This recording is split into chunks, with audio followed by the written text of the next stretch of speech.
maison de Dieu.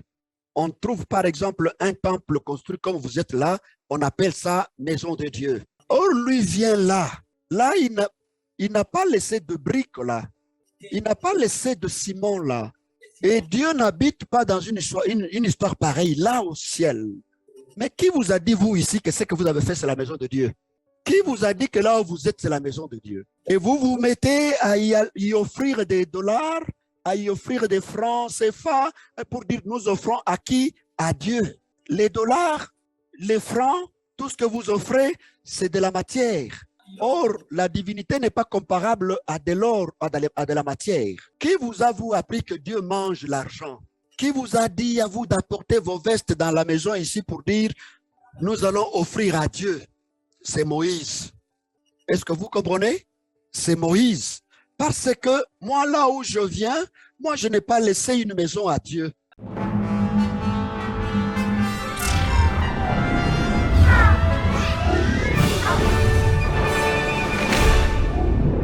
MBJC TV. Bonjour frères et sœurs et bienvenue à l'émission. Je me nomme Frère Jairus Kefas et nous sommes en direct avec vous. Comme vous l'avez constaté tout à l'heure, on a mis un extrait d'un enseignement de Frère Paul. Et c'est sur cet enseignement qu'on va essayer de faire une discussion avec l'équipe de AHG, ça veut dire à l'heure du germe. Donc, bienvenue à tous. Je vous demanderai de partager l'émission et d'inviter aussi vos frères, vos sœurs qui en ont besoin de venir en quelque sorte se joindre à nous. Et aussi, si vous êtes en ligne, en direct avec nous, c'est toujours bien de nous dire si vous avez envie de participer à cette émission. Si vous avez quelque chose, des questions, des préoccupations, n'hésitez surtout pas. On se fera un plaisir de trouver la réponse pour vous. Donc, vous, que vous soyez ici que vous soyez au Congo, que vous soyez en Guinée, que vous soyez en Calgary, au Canada, en France, n'importe où que vous soyez, si vous voulez nous contacter, n'hésitez surtout pas. Vous allez voir ici qu'il y a le numéro de téléphone que vous pouvez joindre pour nous contacter à tout moment. Et ce numéro, c'est le numéro WhatsApp ou direct, ça marche. OK? Donc, bienvenue à tous, frères et sœurs. Et nous allons commencer notre émission aujourd'hui. On a un gros sujet qu'on va débattre. Et en attendant, voici le générique.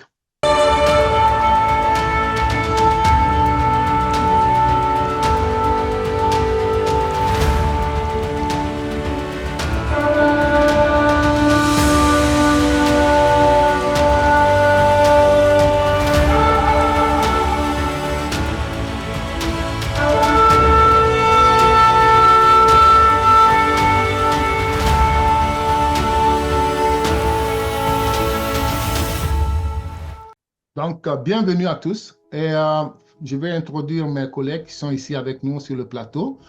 Je demanderai à tout le monde d'allumer sa caméra. C'est maintenant à la mode de demander aux gens de mettre la caméra. Donc, personne ne reste caché maintenant. Donc, je vais inviter le frère Francis. Bonjour, frère Francis.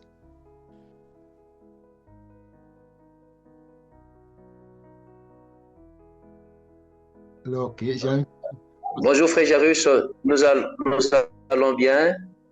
Bonjour. Donc, vous me suivez? Oui, on vous suit très bien. Merci beaucoup. Bienvenue à l'émission. Frère Patrick, comment vous allez? Bonjour frère Jairus, bonjour à tout le monde. Je vais bien par la grâce de Dieu. Okay. Merci. Ça fait plaisir de vous revoir encore.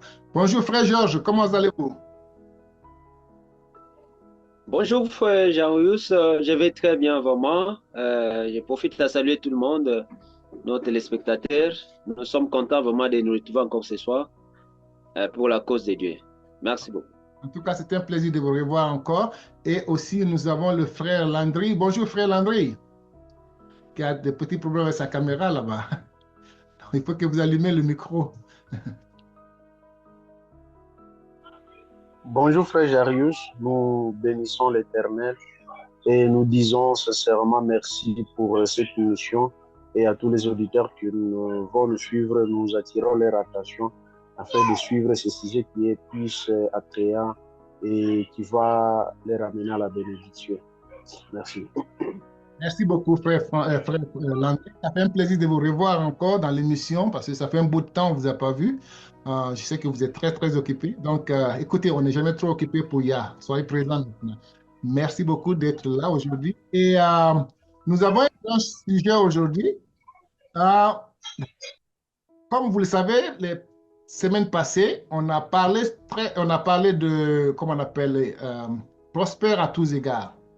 Comme prospère tout ce qui est en nous. Donc, je sais que l'équipe a bien expliqué c'est quoi cette prospérité. Et ce qui nous amène au sujet d'aujourd'hui, c'est-à-dire, comme vous l'avez suivi dans la petite vidéo que je vous ai montrée au début de l'émission du frère Paul, c'est quoi la maison de Dieu?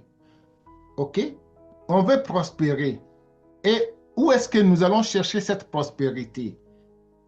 Ce qui arrive souvent, c'est que quand on a mal compris l'enseignement, ce qui arrive, c'est que les gens commencent à confondre c'est quoi la maison de Dieu et comment il faut prier Dieu. La fois passée, le frère Chiboaboa a essayé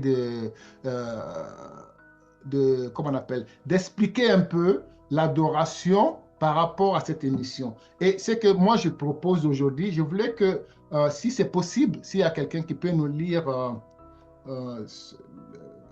l'Exode, je crois que c'était l'Exode 25, 8 à 9. Est-ce que quelqu'un a sa Bible? Merci, frère Jairus. Si nous pouvons lire Exode chapitre 25, le 8e et le 9e verset, nous lisons. S'il vous plaît, merci. La Bible nous dit ceci. Ils me feront un sanctuaire et j'habiterai au milieu d'eux.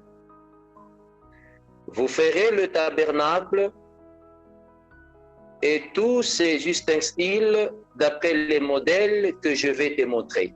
Amen. Amen. Donc, pourquoi on a pris ce verset pour commencer l'émission? C'était les directives que Dieu a données à Moïse. C'est les directives que Dieu a données pour qu'on puisse construire une maison pour lui, quelque part où son nom va résider. Mais ça, c'était dans l'Ancien Testament. Et aujourd'hui, on voulait savoir. Moi, maintenant, ma question à notre groupe aujourd'hui, c'est de savoir, est-ce que Dieu, il a bien donné ici les directives? Il a bien dit comment il faut construire son logis, où il va habiter. Mais comment vous, certains d'entre nous, nous sommes en train de refuser qu'il y a un endroit où on doit aller, où c'est la maison de Dieu, où on doit aller le prier. Pourquoi cette opposition? Puisque Dieu même, il donne les directives dans ce livre ici. Donc, je ne sais pas qui veut intervenir le premier. OK? Le frère Patrick. Bonjour, frère Jairus. Merci pour la parole m'accordée. Et nous bénissons le Seigneur pour cette opportunité qu'il nous a donnée de partager sa parole. Et partant du verset que vous venez de nous lire, c'est-à-dire Dieu lui-même, c'est Dieu qui a voulu à ce qu'il soit en contact avec son peuple. Voilà qu'il a donné les directives à Moïse de faire, de construire les temples, les tabernacles. Et vous allez voir, si nous retournons un peu, toujours dans la Bible, il y a quelque part que Dieu dit, à travers son envoyé, il dit au peuple d'Israël que dans le pays que vous allez prendre possession, c'est-à-dire le Canaan, lorsque vous allez arriver dans ce pays-là, ne soyez pas comme tout le monde, c'est-à-dire n'invoquez pas Dieu partout comme les nations le font, partout comme ça. Vous allez attendre, c'est-à-dire moi-même Dieu, je vais vous indiquer un lieu. Dieu lui-même promet au peuple de leur donner un lieu là où ils vont invoquer Dieu. C'est Dieu lui-même qui dirige le peuple pour dire que s'il faut m'adorer, je vais vous indiquer les lieux. Dieu lui-même, il instruit ça à son envoyé qui est Moïse. Raison pour laquelle en Exode 25, c'est Dieu lui-même qui dicte, qui donne à Moïse ce qu'il doit faire. C'est-à-dire Moïse, il montre à Moïse l'image du ciel. Moïse, il voit au ciel, et puis Dieu lui dit, ce que tu as vu là, fais-le sur la terre, et fais un lieu là où le peuple va m'adorer. C'est-à-dire, Dieu n'est pas, tout au début là, Dieu n'est pas, oui, il est omnipotent, omniprésent, comme on peut le dire. Mais s'il faut l'invoquer, s'il faut l'adorer, il faut un lieu. Cela vient de Dieu lui-même. Il choisit un lieu là où son peuple va l'invoquer. La raison pour laquelle il continue avec Salomon encore, que Salomon, lorsque Salomon a construit le temple, et Salomon, il dit que les lieux ici, c'est-à-dire toute personne qui invoquera, toute personne qui aura un problème, qui aura une difficulté, s'il entre dans ces lieux ici, il entre dans cette maison, il y prie Dieu, Dieu va l'exaucer. C'est Dieu lui-même qui promet. Le lieu là, il met même son nom. La Bible dit que Dieu dit que je mets mon nom en ce lieu-là pour que le peuple puisse m'adorer, pour que le peuple puisse m'invoquer. Avant de continuer, je voulais vous poser une question par rapport à ça. Mais si je me rappelle bien, je ne vais pas donner tous ces versets-là, mais je sais que Salomon lui-même, il dit que Dieu, qu'est-ce que je peux faire? Est-ce qu'on peut construire un endroit qui va te contenir? Hein? Il a dit, vous allez avoir le regard sur cet endroit, mais on ne pourra pas construire un endroit pour vous contenir. Est-ce que Salomon n'a pas fait ces remarques quelque part dans le roi?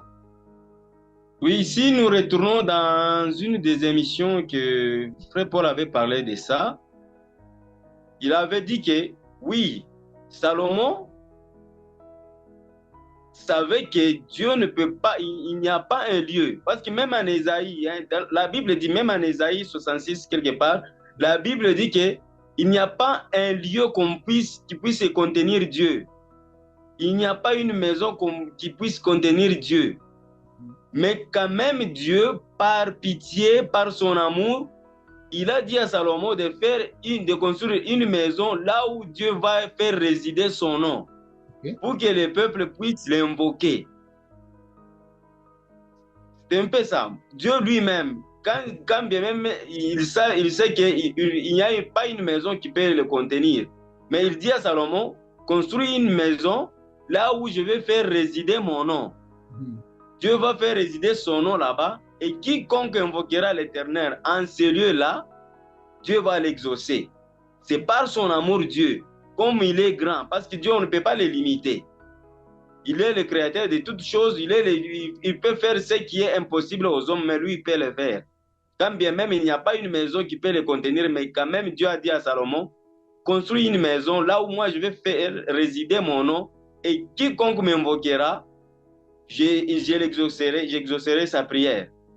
Et tout, c'est là, c'est en évoluant comme ça que le peuple d'Israël a continué comme ça, à adorer, à aller au temple, jusqu'à ce que on est arrivé à un moment là que tout le monde a constaté que non, là où même nous allons, là, que nous prions Dieu, Dieu n'est pas là. C'est ça le but de cette émission.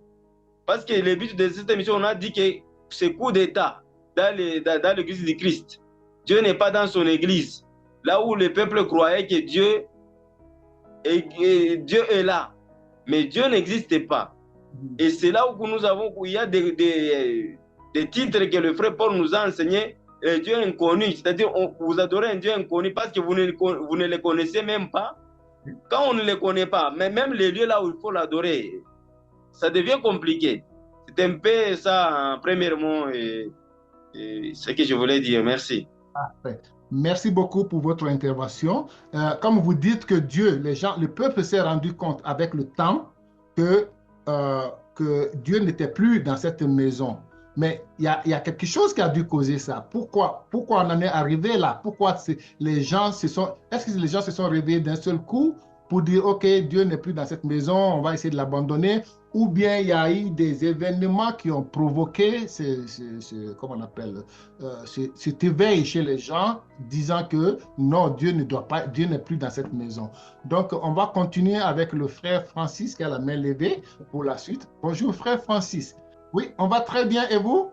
Oui, nous allons bien aussi, par la grâce de Dieu qui nous permet encore d'être au milieu de nous, au milieu de nos frères, afin de participer à cette grande émission. En tout cas.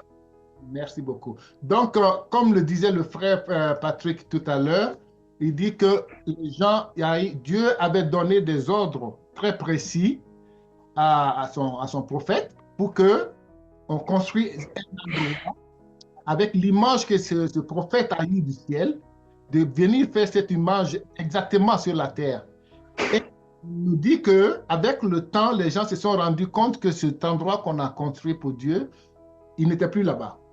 Il devait y avoir un réveil quelque part qui pousse les gens à dire qu'est-ce qui s'est passé. Donc, je ne sais pas si vous pouvez nous aider. Merci beaucoup, frère Jairus, pour la parole nous accordée. Nous disons merci à toute la population qui est en train de nous suivre. Merci beaucoup pour la question posée. La question est très importante, partant d'ailleurs du verset que nous avions donné, ou soit que vous avez donné au début, où Dieu est en train de dire « Ils me feront un sanctuaire et j'habiterai au milieu d'eux ». Nous avons compris que l'objectif pour lequel on construit cette maison, c'est pour que Dieu vienne effectivement habiter au milieu de son peuple. Et c'est Dieu qui donne les dimensions, c'est Dieu qui donne le matériel ou les matériaux qu'il faut afin de mieux construire le temple. Nous avons vu que cette promesse s'est accomplie avec Salomon, comme mon frère Patrick vient de le dire. Effectivement, cela s'est accompli et Salomon a construit le temple selon les modèles qu'il a reçus par l'inspiration de Dieu. Et cela, nous l'avons suivi dans les émissions que le frère Paul nous a enseignées. Mais la difficulté, soit là que j'aimerais bien amener mon frère Patrick à comprendre une seule chose. Lorsqu'on a construit les temples, ce ne sont pas le peuple qui ont constaté qu'il y avait quelque chose qui n'allait pas et que ces peuples devaient quitter le temple. Ce ne sont pas le peuple. Là, nous avons Jérémie le prophète.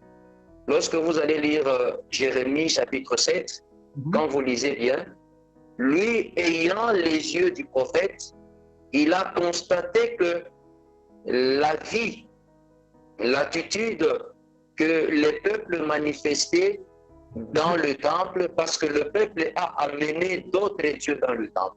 Le peuple a amené des idoles. Jérémie chapitre, à partir du premier verset, deuxième, lorsque nous lisons, vous allez voir que ce ne sont pas le peuple qui ont constaté qu'il n'allait pas qu'il n'y avait pas dans le temple, qu'il y avait ce qui n'allait pas. C'est le serviteur de Dieu qui a constaté. C'est Dieu lui-même qui a constaté. Puisque Dieu avait juré à Salomon que son nom va y résider et il va résider dans cette maison pour toujours. Mais lorsque le peuple a commencé à amener l'idole dans le temple, et Jérémie nous demande de quitter, il demande au peuple de quitter, de s'éloigner du temple parce que dans le temple, Dieu n'y était plus, parce que dans le temple, les noms de l'Éternel n'y est plus. Vous avez dit que le peuple, c'est le peuple qui s'est rendu compte et ils ont commencé, non, c'est le prophète qui s'est rendu compte, pardon, et ils ont commencé, oui. Il a remarqué que le peuple commençait, les gens commençaient à amener des idoles dans le temple. Donc, certainement. En quoi consistaient ces idoles? C'était quoi ces idoles? Oui, lorsque vous êtes en Jérémie chapitre 7, chapitre 7, commencez à partir du troisième verset. Okay. Ainsi parle l'Éternel des armées, le Dieu d'Israël. Réformez vos voies et vos œuvres. Je vous laisserai demeurer dans ce lieu. Ne vous livrez pas à des espérances trompeuses en disant, c'est ici le temple de l'Éternel. Le temple de l'Éternel. Le temple de l'Éternel. Si vous réformez vos voies et vos œuvres, si vous pratiquez la justice envers les uns et les autres, si vous n'opprimez pas l'étranger, l'orphelin et la veuve, si vous ne répandez pas en ce lieu le sang innocent, si vous n'allez pas après d'autres dieux pour votre malheur, alors je vous laisserai demeurer dans ce lieu, dans le pays que j'ai donné à vos pères, d'éternité en éternité. Amen. Amen. Amen. Vous constatez que par rapport à ce que le frère Patrick a dit, ce ne sont pas le peuple qui ont constaté qu'il y a quelque chose qui n'allait pas. C'est l'Éternel lui-même, en passant par le prophète Jérémie. Le peuple ne pratiquait plus la justice de Dieu dans le temple. Les peuples étaient en train d'opprimer les orphelins, les veuves. Et surtout, on nous dit qu'ils sont allés après d'autres dieux. Voilà la raison pour laquelle Dieu n'y était plus. C'est-à-dire, si Dieu a quitté ce temple, sa maison, ce n'est pas que le peuple l'a constaté, c'est à cause du comportement du peuple, c'est à cause de la vie du peuple que l'Éternel s'est éloigné de la maison que Salomon avait construite.